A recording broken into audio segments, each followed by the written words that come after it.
अपने बात को कम समय में रखने की, लेकिन कृपया मुझे चिट्ठा न धराया जाए क्योंकि इस सत्र में मैं अकेली महिला वक्ता हूँ। पहले ही एकदम। साथियों, आज ये मेरे जीवन में हम लोगों ने बहुत से मीटिंग संगोष्ठी का आयोजन किया है, लेकिन ये बीएसए का जो आज मिलन समारोह है, जिस तरह से दूसरे लोग एल्यूमिनाई मीट करते हैं कॉलेज के स्टूडेंट के और डिफरेंट एरिया में, यह एक नई पहल और एक नई शुरुआत है जिसमें भाग लेकर मैं बहुत खुश हूँ, क्योंकि जिन साथियों का मैं नाम सुना करती थी बीएसए के उस क्रांतिकारी तेवर को जो 74-75 के आंदोलन से शुरू हुआ था और उसके पहले से था,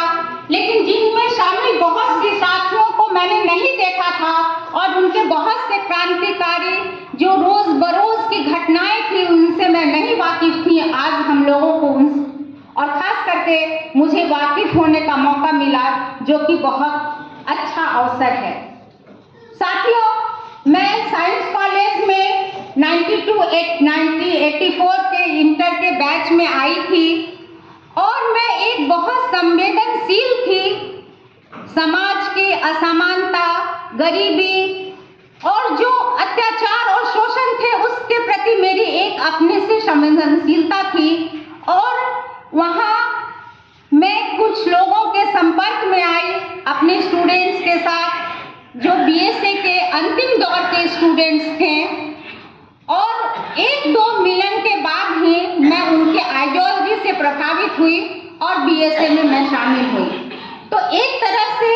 बीएसए के जिस इतिहास के गौरव गाथा की हम आज रूबरू हुए, उसकी सबसे अंतिम कड़ी में मैं शामिल थी। और उस अंतिम कड़ी के बाद 85 में प्रोग्रेसिव डेमोक्रेटिक स्टूडेंट्स यूनियन पीडीएसयू का निर्माण 85 में हुआ और फिर उस पीडीएसयू में जो बीएसए के अंत के बाद उसी की धारा के रूप में उसी की जीवंतता और उसी की जुझारूपन को लेकर करके खड़ा हुआ था और उसी के उत्साह और उसी की खून के संचार से पीडीएसयू के आंदोलन के रूप में मैं शामिल रही अपने अन्य साथियों के साथ, जिसमें यहाँ कुछ हॉल में भी उपस्थित हैं। साथियों, पार्टी से बीएसए के रूप में, पीडीएसयू के रूप में न सिर्फ हमने स्टूडेंट आंदोलन किया, बल्कि मार्क्सवाद लेनिनवाद का जो राजनीतिक विरासत है उसको भी हमने अपने अंदर लिया और उस विरासत को लेकर के ही जो कि बीएसए और पीडीएसयू में था, जो उसका राजनीतिक और सामाजिक और राजनीतिक जो कि स्टूडेंट की सीमाओं से कहीं बहुत आगे जाता है, जो खेत मजदूर और किसानों की समस्या से और पूरी दुनिया के मजदूर वर्ग के राज्य के सिद्धांत के साथ जाता है, उस सिद्धांत का प्रतिपादक था बीएसए और पीडीएसयू। साथियों, 1987 में जब मैं बीएससी में थी और मैं लगातार आंदोलन में सक्रिय होती थी, लेकिन अभी साथियों ने कहा कि महिलाओं की क्या परिसीमा है कि आज हॉल में 50% तो कम, बहुत कम संख्या में महिला हैं।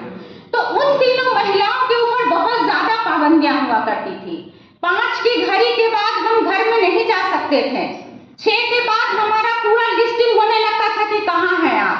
तो एक तरफ राजनीतिक जज्बा और एक तरफ घर की सीमा। उस समय मुझे ऐसा महसूस हुआ कि ये दोहरी जिंदगी, ये झूठ की जिंदगी कि आप कहाँ गए हैं, ये नहीं चलेगा। और तभी मैंने तय किया कि अगर इस सफर में मुझे आगे जाना है तो किसी क्रांतिकारी हम सफर का चुनाव करना पड़ेगा। और इस रूप में मैंने अपने ही संगठन के साथी नरेंद्र कुमार से एक सहजीवन का फैसला लिया और वह सहजीवन का फैसला भी किसी आंदोलन से कम नहीं था। तमाम पुलिस दमनात्मक कार्रवाइयां हुई। मैं नई पीढ़ी संपादक मंडल में थी, जो हमारी पत्रिका निकलती थी, उस पर पुलिस के छापे पड़े हमारे घर के द्वारा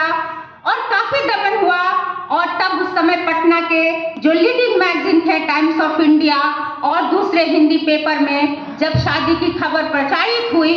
तब जाकर के मेरे घर का दमन रुका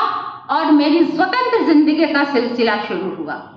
और उस दिन से लेकर के आज तक मैं उस स्वतंत्र जिंदगी को जी रही हूँ जिसका फैसला मैंने अपने घर के खिलाफ और पूरे सामाजिक तानो बाना को तोड़ करके लिया था।